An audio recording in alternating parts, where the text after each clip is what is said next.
All right. Well, this was a little over 5 years ago. And this is an extremely personal subject for me because I have to give out personal information about my life, something I do not normally do. But for the sake of Belial and putting this information out, I'm willing to share a little bit here. So, several years ago, my family and I, wife and three young children, went to a private swimming pool in the community that we were living in. It was 11 o'clock in the morning, and four adult people, two men and two women, walked up on us and actually attacked us. Now, I think it was their intention to beat me to death and then rape my wife in front of my children. Oh my God, man. Yeah, so one guy sat back with his cell phone videotaping it, and then the big guy attacked me physically, and the two women also attacked my wife physically. And luckily, I know how to defend myself, so I was able to fight the first guy off. And at that point, the second guy whipped out a pocket knife and came barreling towards me. So I also carry. So at that point, I brandished my firearm that I was able to retrieve from my truck and put a stop to the attack. Yeah, it was very close. Could have been really bad. So I didn't have to shoot anybody. Luckily, all I had to do was point the firearm and tell them to stop, and the attack stopped. But anyway, so they then in turn called the police, and when the police got there, they arrested me and charged me with 4 counts of aggravated assault with a deadly weapon. They weren't concerned about what the situation was. They did not do an investigation before they arrested me. They simply said, okay, you had the gun, you're the bad guy, you're going to jail. No more questions asked. Didn't even question me. Just put the cuffs on me and threw me in a cell. And as I said, charged me with 4 felonies that carried 20 years apiece, along with some misdemeanors. Even though the firearm was legal and I was defending my family, I was facing 85 years in prison. God damn, dude. Yeah, as a result of this, I lost my job because I worked for the government at the time. And I in turn lost 2 houses, 2 vehicles, along with everything else that I owned that was of any value, because the charges drug out for 4 years. And so for 4 years, I'm having to feed several attorneys money consistently and got nowhere. I mean, every so often we would have a hearing or something like that. And then I wouldn't hear anything else for several months. And every time I would talk to one of these lawyers, I was forking over thousands of dollars. So, after 4 years, even though I did very well for myself professionally, I was completely tapped out. No more finances, barely able to keep a roof over my family's head. So at that point, I was not a sorcerer like I am now. I had experimented throughout my life. I had studied magic and different systems and all things that were considered to be paranormal. I was very fascinated with it. But at that point, I had not jumped in head first and started really practicing like I do now. And so I began scouring the internet looking for any solution, because I knew, it's like the little voice in my head kept telling me, like, even though I am fucked beyond all recognition here, there's got to be some way to turn this around. There's got to be some way to overcome this. It's not over until it's over. And I came across one of E.A. Koetting's videos. And in there, he said that Belial would be the ideal spirit to evoke in order to help one with legal issues. So at that point, I didn't even really know how to do an evocation. Okay? I didn't have any ritual tools or anything like that. I memorized his incantation to initiate spiritual pacts, which is Alash Tad, Alash Talashtu. And I recited that over and over for 3 days straight, saying, Belial, come, Belial, come. And then I would recite the incantation. I did this nonstop. I did this driving down the road. I did this in the shower. I did it laying in bed at night. Anytime I was alone, I was speaking that conjuration and calling him forth. And I didn't get a response at first, but each time I would say that, I'd feel like these waves of energy coming over my body, real tingly. And I would feel like it's building, like he's getting a little bit closer, like, I'm about to have some kind of result. I didn't even know what to expect. I'd never done an evocation before. So on the third day, Belial shows up. And this was the first time I'd ever actually saw a manifestation of a spirit. I was not speaking the conjuration at the time. I was actually standing in my driveway talking on the phone with my brother. And I turned and looked at a street light. It was through the woods a little bit. So it was like a light in the trees. And at that point, I felt like it felt like a lightning bolt, like slowly absorbed into the top of my head and went throughout my body. Just this incredible energy came through my crown chakra and went throughout all my extremities. And at the same time, this light that I'm staring at starts to expand. It turned into gold light, and it started to expand and swirl and became fluid. And I'm on the phone with my brother at the time, and I'm like, holy shit, I gotta go. Click. And so I'm standing there, and then it takes a form. It takes the form of a man's head with a crown, and this is like glowing gold light. It took the form of several animals. It took the form of a cat, of a large cat. It took the form of a horse down at the bottom, and then it took the form of an owl, and then it took the form of the man's head again, and then I could see the other three forms of the animals all at once. And at that point, Belial starts speaking to me internally, and this was also the first time that I'd ever had a clear transmission with the spirit. Holy shit. Like I said, I'd had experiences before that left me not to question whether or not the supernatural was in fact real, but nothing this profound. And so at this point, I've gone inside my house, and I go and lock myself in the bathroom, and I'm standing there in the mirror talking to Belial. I'm speaking out loud, and he is answering me internally. And, he said, what would you have of me? And then he kind of chuckled. Like of course, he already knew why I was calling him. And so I just flat out said, I'm facing these charges. I shouldn't be. This is wrong. I was only defending myself and my family. And I want these charges dropped. I don't want to do an immunity hearing. I don't want to go to trial. I don't want to spend one more fucking dime on a lawyer or anything. I want the charges dropped, period.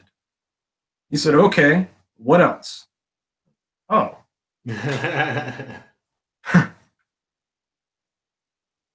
Okay, well, I would like limitless protection for my family and I. What else? I said, well, I would like to become and the term, I don't think there is such thing as a master, but at the time I used the term master. I said, I'd like to become a master magician. I want to be initiated into your current and learn the black arts directly from you.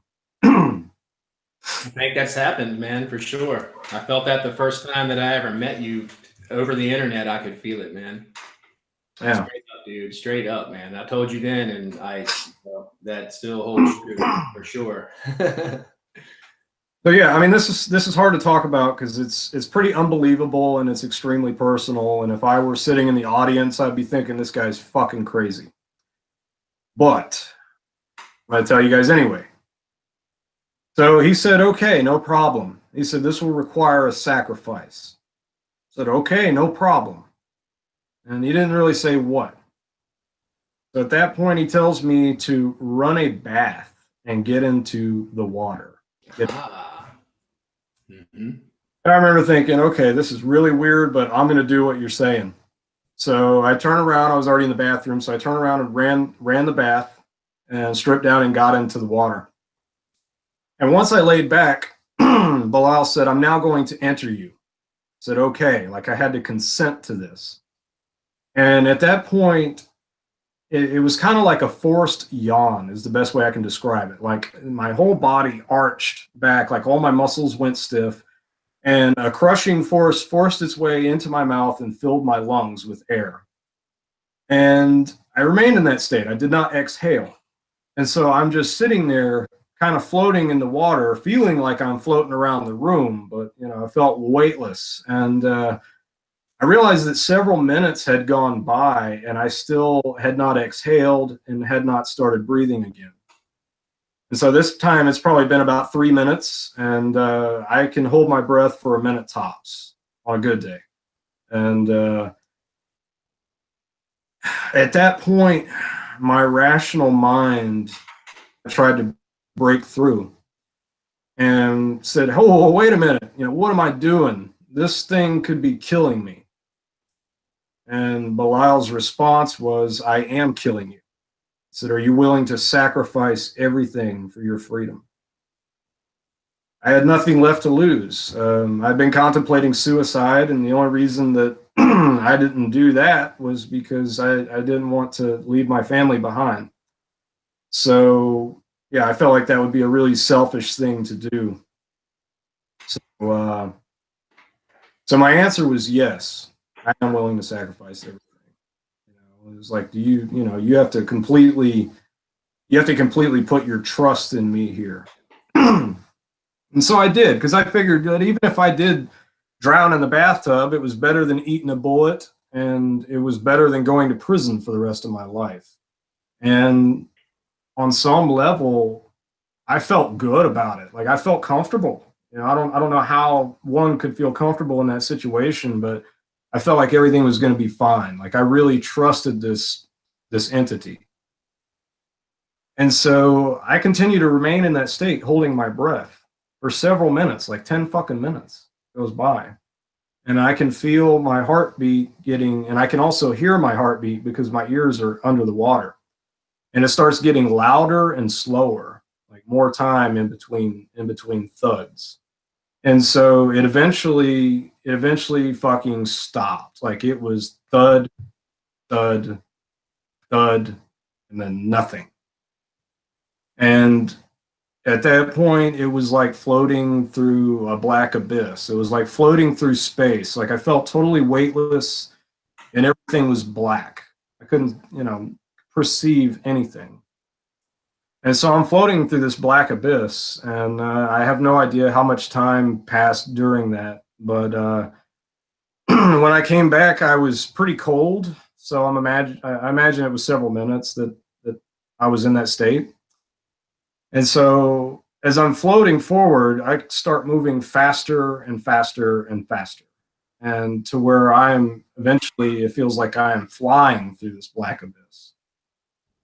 And at that point, I come exploding up out of the water. I'm flopping around. My arms and legs are not working properly. Like I have no control over my motor functions. I'm just flopping like a fish in the water, gasping for air.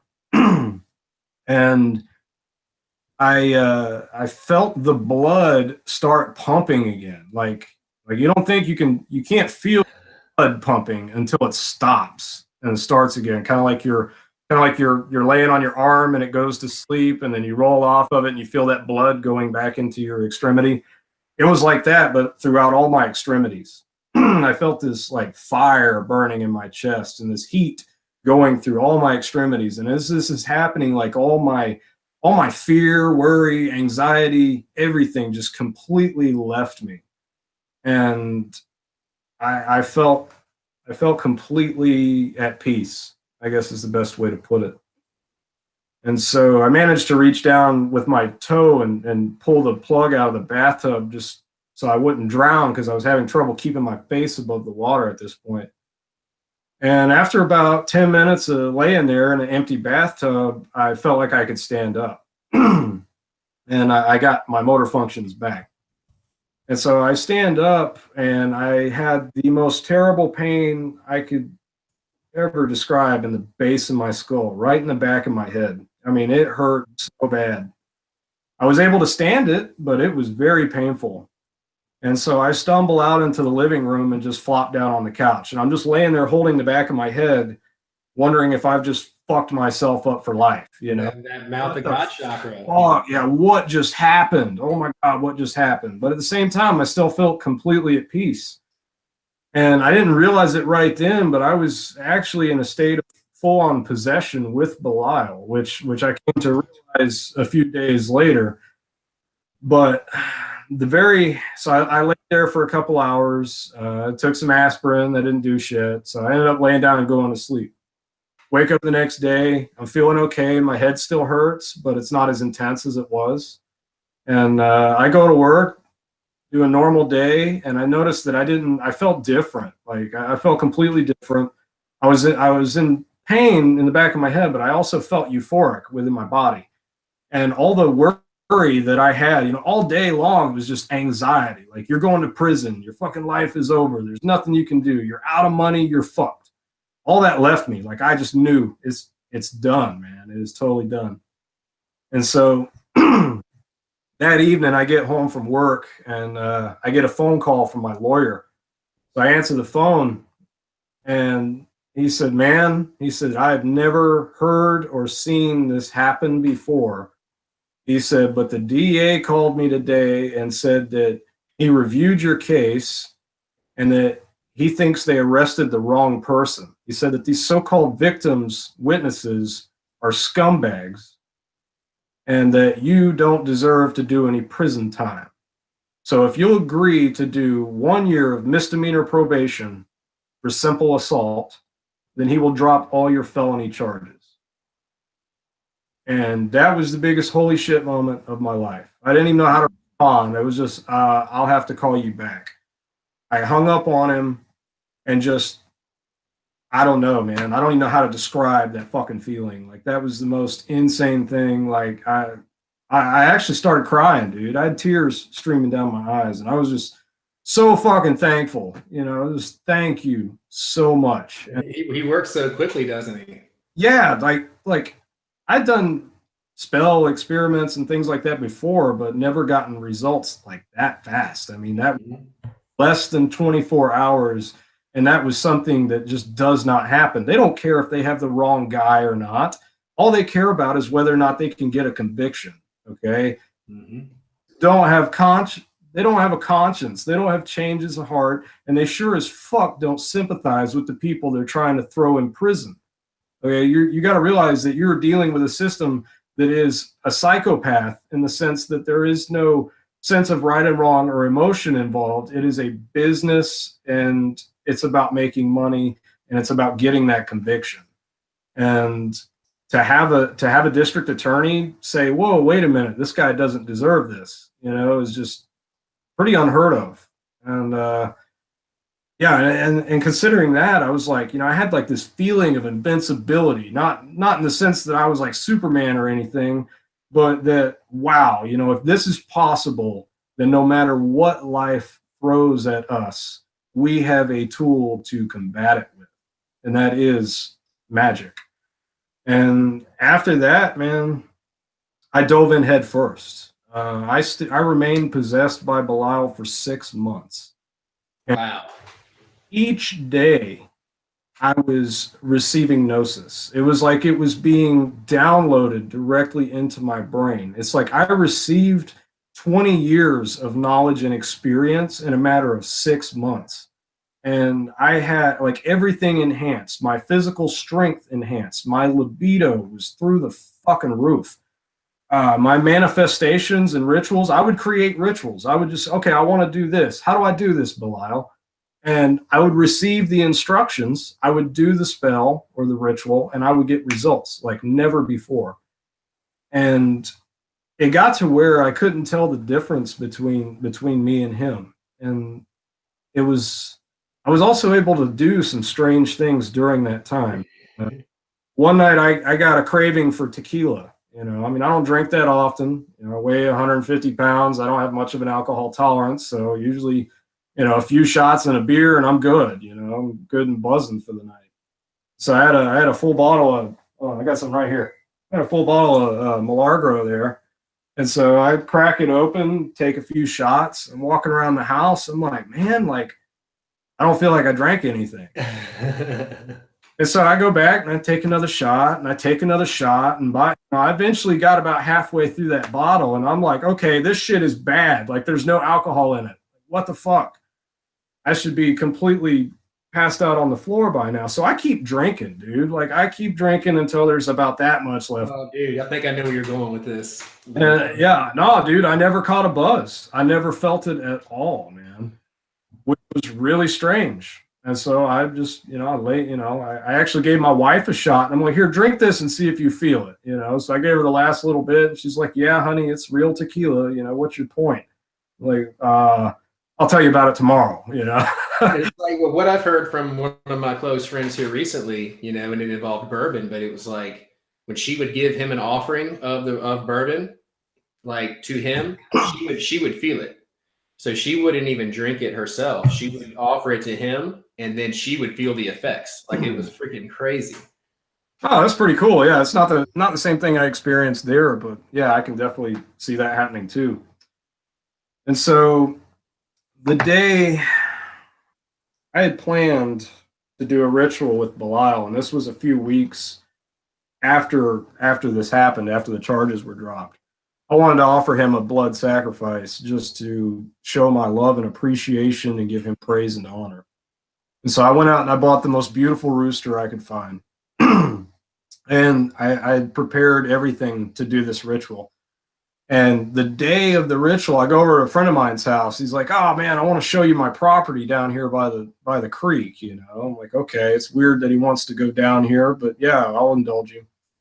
And so we walk down in the woods, and there's a creek running through, and I don't even know what he's doing at this point. He like went off to do something else, and I turn around and I see something like glowing, like a really bright light sparkling in the water, and just it grabbed me so fully that I walked out into the creek in my shoes and everything to get this, and I reached down and pick up this crystal. It's a piece of quartz. It's not so shiny anymore because it's got blood all over it, but yeah, just a tiny little rock. It's beautiful, man. And yeah, it's also, and you probably can't see it on the webcam, but it's got one chunk of really clear crystal right there that is kind of like an eyeball or something. Oh shit! Some just told me to keep it, that I was going to need it for the ritual that night. And so I put it in my pocket and didn't really even know why. I just knew that I needed to keep that rock. And so I get home and I'm like setting up for the ritual and everything. And then Belial speaks to me again. And he shows me a mental image, like a thought form was projected into my head. And I saw myself placing that crystal in a bowl and then spilling the blood of the sacrifice in the bowl and asking him to infuse that crystal with his power and essence so that I would always have a direct link to him. Interesting. Yes, so I did that. And I still carry it in my pocket to this day. It's been years. And yeah, there's been times where I would be out and about, something would happen, some kind of situation would come up to where I needed to influence somebody to help me or make a decision or something like that. And I've pulled that crystal out of my pocket and just looked into it and called on Belial and asked him to help me with that situation. And it has occurred every single time that I've had to do that. Now, I don't do this for just a small reason. This is like, something, an emergency comes up and it requires some help from the spirit world. I don't have time to lay out a circle and do a full evocation or something like that. And after, the times that I've had to do that, I always went home and made offerings to Belial just to thank him for this. But we haven't even got to the really crazy part of the story. This is something that I also need to share, because if it happens, if you experience this and you don't know what the hell's going on, then you might not make it. Like you might not live through it. So as I said before, I was possessed, fully possessed by Belial for 6 months. And after 6 months, he ejected from me without warning. I had no idea this was going to happen. I'd actually grown quite happy cohabiting this body with Belial. It was the happiest. I wanted to ask you something really quickly about that. Just in your experience, what did it feel like when he possessed you for that period of time? Did you actually feel his energetic body or his spirit like overlapping yours, like you were almost wearing him like a suit or something of that nature? Yes, I could actually see shit. that. Could actually see it in the mirror. I would Dude, I stand had in the the same mirror. version. I would stand in the mirror and look at my chest, and I could see about 3 inches up off of my body, all over the place, like this energy or something. Like I was glowing, and yes, I felt like I was wearing a suit of impenetrable armor, and I also felt completely spirit, and it was a state of total bliss. Like everything was better. Food tasted better. Sex was fucking incredible. Like being on ecstasy or something. And I was so physically strong that I could do things that I can't do otherwise. For instance, bleeding. Like it was 2 days after I did the ritual with the rock I was just showing you guys. I'm at work, and he chimes in and says, "Bleed on the stone." I'm like, "What?" He said, "Bleed on the stone. Put your own blood on the stone." I'm like, "Okay, now?" He's like, "Yes, right now." I'm like, "Fuck." So I got this little dental pick and sharpened it with some sandpaper. I go to the bathroom and jab it right into my forehead. Oh, god damn. And I sunk it a good quarter inch. Oh, shit. And looking back, I don't know why the fuck I did that when I pricked my finger, but that's what I did. And it did not bleed a drop, not a single drop. I stabbed that shit that far down and squeezed it for about 2 minutes and never got a drop of blood. And then I hear him start laughing, like, I'm like, holy shit. And I remembered like seeing like David Blaine stabbing a ice pick through his hand and not bleeding and things like that. Like, that's how those motherfuckers do that shit, you know? But yeah, I wanted to ask you too, while you're on that topic, like you really helped to, because I've heard part of this story before from you, but it was only part of it because the audio wasn't great on that one and I couldn't make it out. And I don't even know if you mentioned it, but like when that stuff started with me years ago, it must have been him that came to me, and I never realized it. I was wearing that energetic suit like that. But the crazy thing is that I was laying on the sofa one night after I'd gotten in an argument with Kat, and like these three, like you described, seeing in the parking lot light or the stoplight or whatever. These were like 36-inch huge golden orbs, and there were three of them. They were all on a line, and they were coming towards me, and I'm like, "What the fuck am I seeing?" You know, I was rubbing my eyes, and I was like, "This shit's real, dude."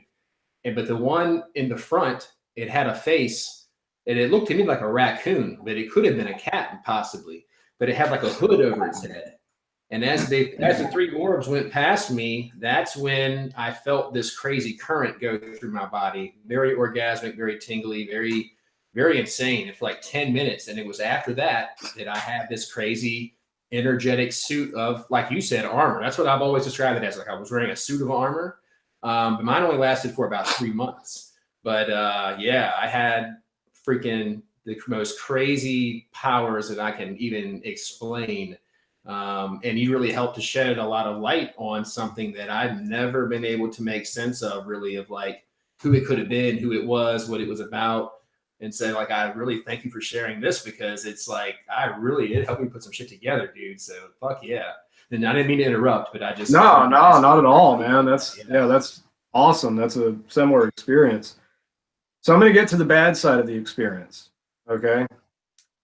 After 6 months, Belial ejects from my body. I felt him eject from my chest, and this left what felt like a wound. It was like I had a huge bleeding slit in my chest, and it didn't hit me real hard at first. I could feel it. And I'm wondering what the hell's going on. I felt pretty normal at the time. And then I started having anxiety. Then I started having fear and panic and terror. And I felt I felt like I was bleeding these things out from this wound in my chest. Like soul bleeding? Did you feel like you Yes. so yeah, dude, I experienced that recently, man. Fuck Yes, yeah. it was like I had a huge, yeah. So every bad thing I'd ever done in my entire life, everything that I regretted, things that didn't bother me before bothered me now. And I was in the most fucked up state you can imagine. And this is just at first. I could feel these things bleeding out of my chest. And at that point, I couldn't hear or feel Belial anymore. So I'm like starting to get worried, starting to get scared, you know. The anxiety and the fear got worse. It was like when your fight or flight kicks in, that, but all the fucking time. I was terrified. And then other things started happening, like very scary things. My organs started to shut down for periods of time, one at a time. And then I started feeling like I was being dissected alive. Like, like it literally felt like I would literally feel something slip me open and feel like it ripped something out of me in different parts of my body. I would feel like I was being skewered with swords. I'd feel a sword stab me right here and then come out down here. And then it started feeling like my limbs were being severed. Okay. The first time it happened, I was brushing my teeth and I'm already in a total state of panic and terror. Had been for months. This lasted for 2 fucking months. And I had no idea what was going on. And so I'm standing there brushing my teeth and it was just whoosh. It felt like an invisible sword lopped my arm off and then I could not feel my hand. It was like I'm looking at it, but it's not there. I can't feel it. And dude, then I start panicking. Like I didn't go to the hospital. I didn't go to a priest. I didn't go anywhere, man. I just stayed denned up in my house for 2 months. I worked for myself at the time, so I took some time off. I didn't work. And it got so bad that my wife had to babysit me. She had to take me to work with her so that she could watch me. I would go to sleep every night. I would wake up every morning and realize that I was still in hell, and I would start crying every morning when I woke up. And everything that I was annihilated. Like all my strength was stripped away from me. All my dignity, all the spiritual baggage and emotional baggage that I carried were bleeding out of me, and it was excruciating at this point. It was awful.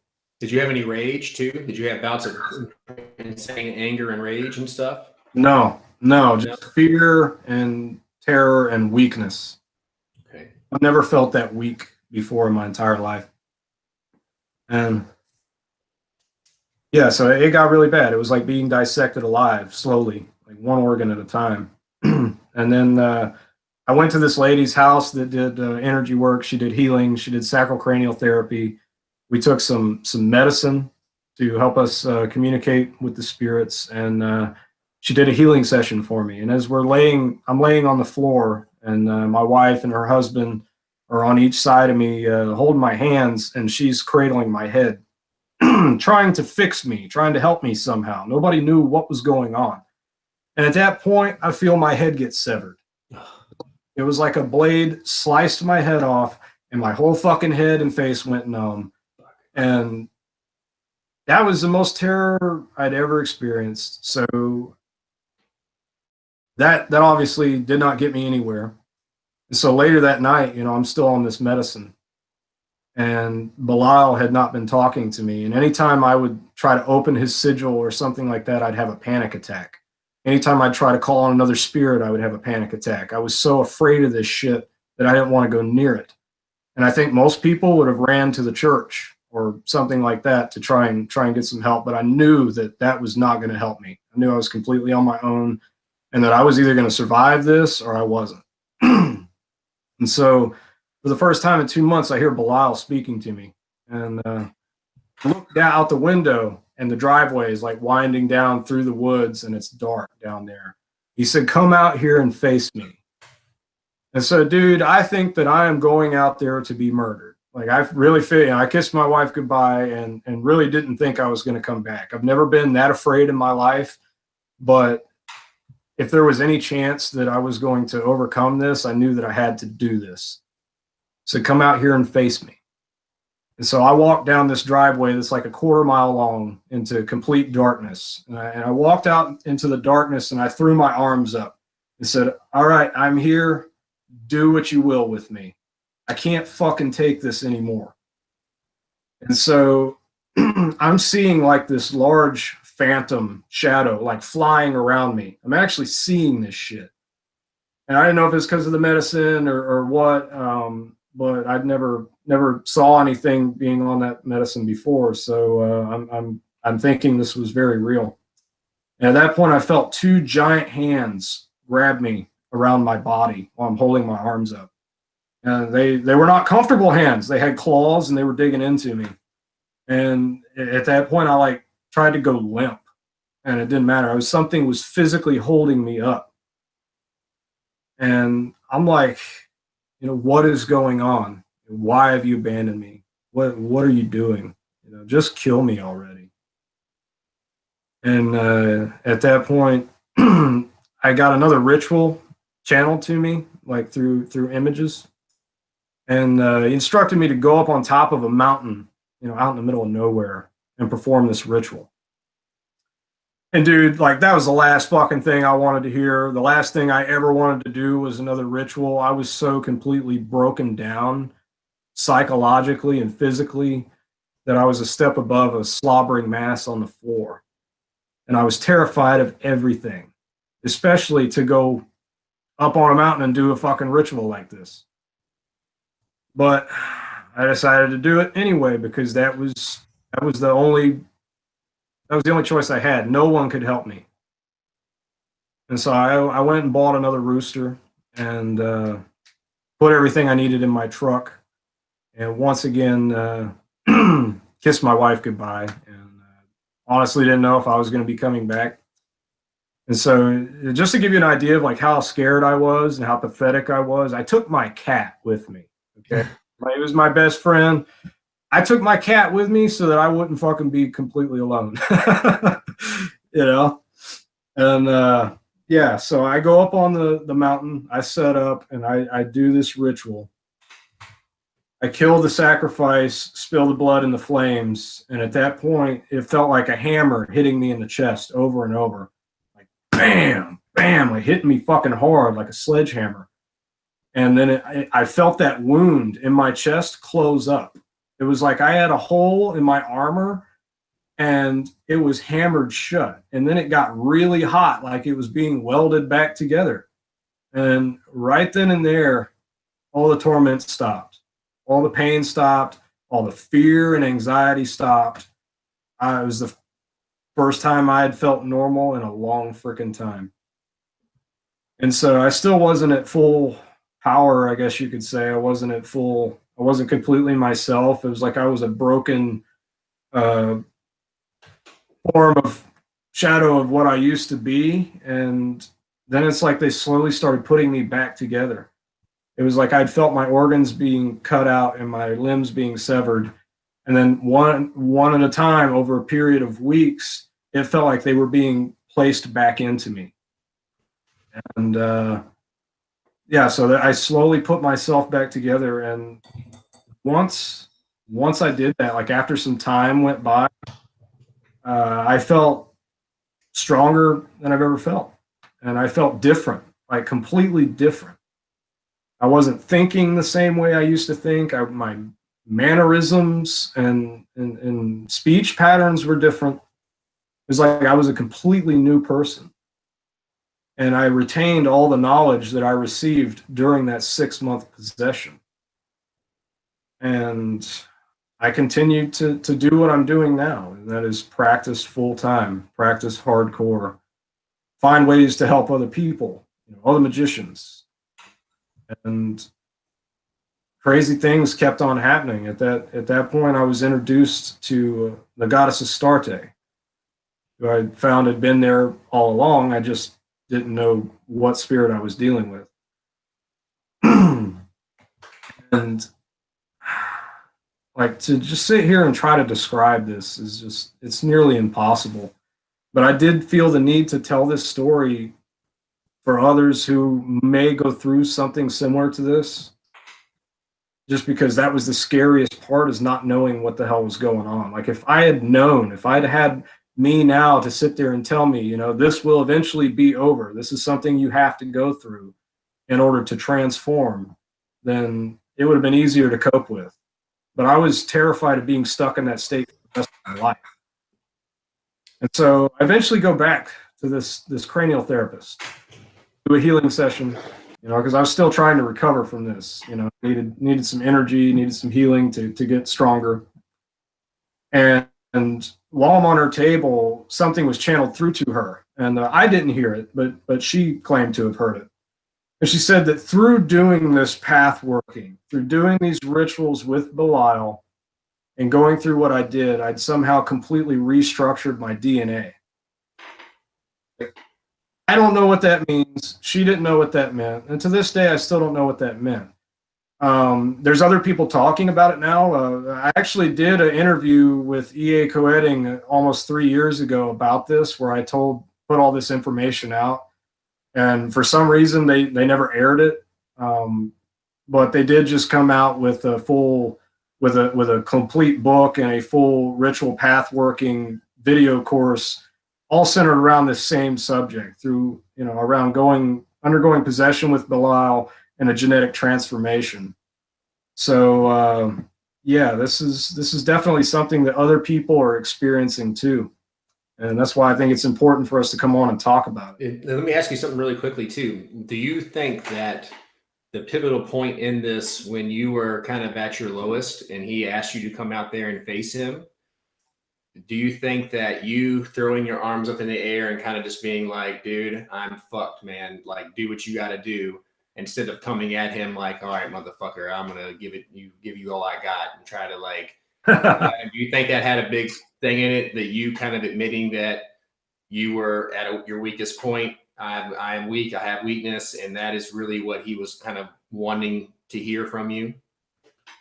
Yeah, absolutely. You know, if I first of all, I was way too scared to come at him like that, and I was way too weak to try to combat anything, you know, especially a demonic king. So that was not even an option for me.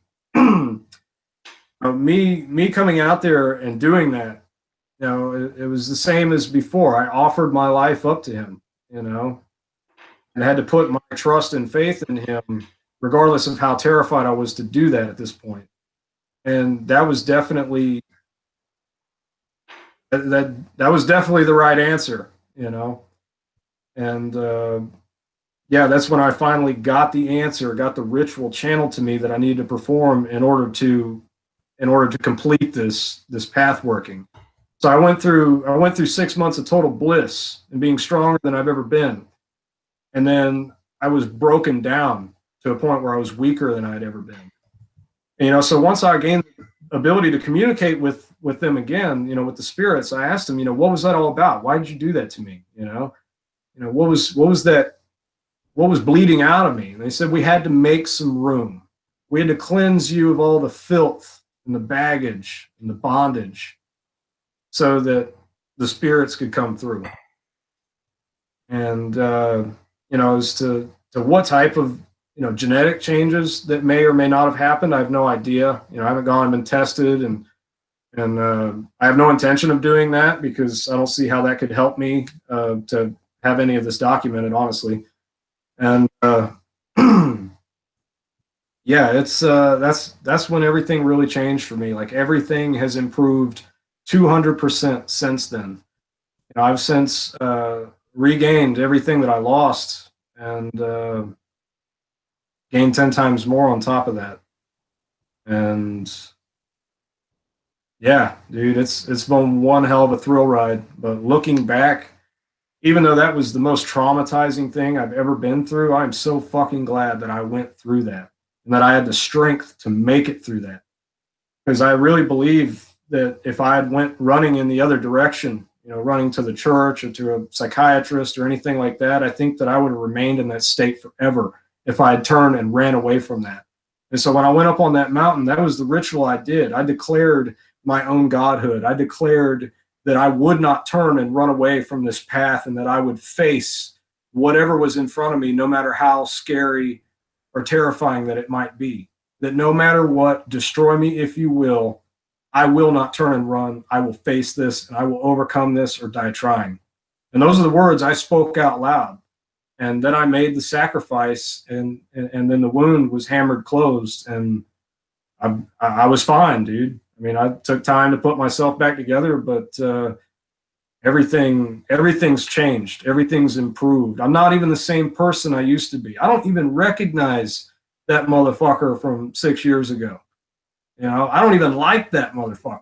You know, looking back, I'm like, man, I was a real, I wasn't a bad person, but I was not someone that I would be proud to be now. No shit, and, me too, dude. Yeah. Yeah, so it's not, it's definitely a paradox between pleasure and pain. And nothing good comes easy. And sometimes transformation can be painful. You're definitely going to have some growing pains. You have some very blissful moments as well. But this shit, it can't always be easy. You know, sometimes. Can you repeat that? You froze up for a minute. I'm sorry. I said this shit is not always going to be easy. Sometimes you have to go through hell in order to obtain heaven. Absolutely. Be destroyed in order to transform into a better person, into a better sorcerer, or whatever it is you're trying to transform into. And that is what Belial does. Belial and Astarte, or Ishtar as well. It's like they work together in order to transmute the soul, in order to transform the soul into something more than what it was before, in order to trigger and activate dormant DNA. And would you say that you don't include Tiamat in that with Ishtar, or no? I've never worked with Tiamat, so no, I won't say that. But Ishtar has many names. You know, Astarte, Ishtar, Astaroth, Aphrodite, Freya. I mean, these are all names that she's gone by in different cultures. So yeah, that's an extremely powerful force, and I definitely recommend working with her as well. I would say I work more closely with her than just about any other spirit. Her and Belial and Shemyaza. Seems those three are very closely associated with one another, and those three work very closely together in order to transform the human soul. That is so awesome, dude. Like, that freaking story is incredible, man. And like everybody on the chat is like so freaking thankful that you shared that with us. And I am too. I mean, like everybody is just like, holy shit. They're just like, they have so much gratitude to you for sharing it. And they're just like, wow, they're all blown away, man. Well, I appreciate that. And, as I said, this was not easy to come on here and talk about this at all. I mean, it's hard not to get choked up talking about it. But I do appreciate the love and support from all my friends and the people watching. And just thank you. I really appreciate that. I wanted to ask you too. Now, this is something that kind of like, and I don't know if there's a connection or not. It kind of seems like there could be, and it's something I'm kind of still exploring. Have you ever, and you may not really be as familiar with this spirit, and I'm really not either, but just something happened the other night that kind of brought this to the forefront of my mind. Do you believe that there could be any connection between an aspect of Belial within the Morrigan? That I have no idea. I've never worked with the Morrigan, so I really can't comment on that. I mean, possibly. Belial has several names as well, and Belial, Belial, Belphegor, Baal. Even some say even Beelzebub is the same as Belial. So you got to understand these beings are older than humanity. They've been around since before time. So you're going to find them in every ancient culture, and they don't go by the same names. They might be similar names, but you're going to find them everywhere. And so, yeah, I mean, that's very possible. And as far as whether or not that's the case, I don't know, but I wouldn't rule that out either. So Yeah, I'm going to definitely research it, to a good degree. I just had some really crazy kind of revelations the other night, and it kind of really seemed to me like there could be. And I know Belial is really prominent right now. He's at the forefront, and I kind of feel like there's going to be some other spirits that are going to be kind of joining him, maybe one after the other. And I don't know if you have felt this yet or not, but I really felt that like the next spirit that's going to be kind of rising up to kind of come into this whole shift and movement is going to be Azazel. Do you have any feelings towards that at all, or? well, I would say that that's definitely a possibility. Shemyaza and Azazel, they're regarded as the leaders of the Watchers, who Belial seems to be very closely associated with them. And I think that these spirits genuinely care about humanity, and I think that they are genuinely trying to help us, and that they're invested in our evolution. So yeah, I mean, a lot of people are starting to work with Belial as well as Azazel and even Shemyaza. I've had 50 people email me this week or private message me asking me how they can contact Shemyaza, because there's literally almost nothing in recorded history left about this entity. It was like they intentionally tried to wipe this being out of history. I mean, everyone knows who Azazel is. Everyone knows what Azazel's sigil looks like, but no one really knows anything about Shemyaza. And so it occurred to me that he might have been purposely wiped out of history because that entity might be the one that the powers that be feel most threatened by. And the reason that is some say that he's the knower of the name of God. Okay, as in, and they believe that this means like actual God. He knows the true name. So if you were able to divulge that information from him, that you would be able to use that to ascend to godhood as Ishtar did. But I suggest that this has been slightly misinterpreted, and this is only through my extensive path working with Shemyaza. I believe it is plural. Shemyaza is the knower of the names, as in the names of God, as in he is the one who can give you your true name, your God name. And once you have your true name, you can use that to elevate yourself to godhood. You can create rituals that will literally deify yourself in the flesh.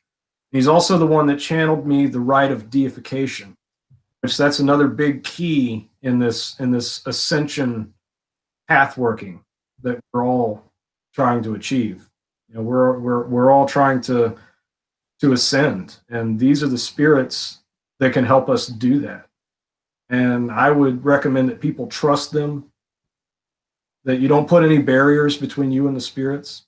I would say be very clear about what it is you're trying to accomplish and approach them with the right attitude and the right frame of mind. A little bit of respect goes a long way. So do not threaten them in your evocations. Like the Goetia has a lot of good stuff in it, but the conjurations are despicable. I mean, they're full of threats. You don't summon a being that's as old as time and as powerful as a god, ask them for a favor, and then proceed to threaten them as to what you'll do if they don't do you that favor. That's not going to work out for you at all. And that's why you hear so many horror stories from ex-magicians, that had a really bad experience and fucked their whole life up and they never recovered. It's because they went about it the wrong way. So we need to approach these entities with trust, love, and respect. And don't expect favors and offer nothing in return. Make them offerings. Offer them sacrifices. Offer them blood. This goes a very, very long way. And just know that it's not all going to be easy. And even when it gets hard, like, you can't give up. You can't run the other way. I mean, that's when you are being tested. They will find out what you're made of, and they will find out who you are. And if you fail those tests, then you're not going to ascend.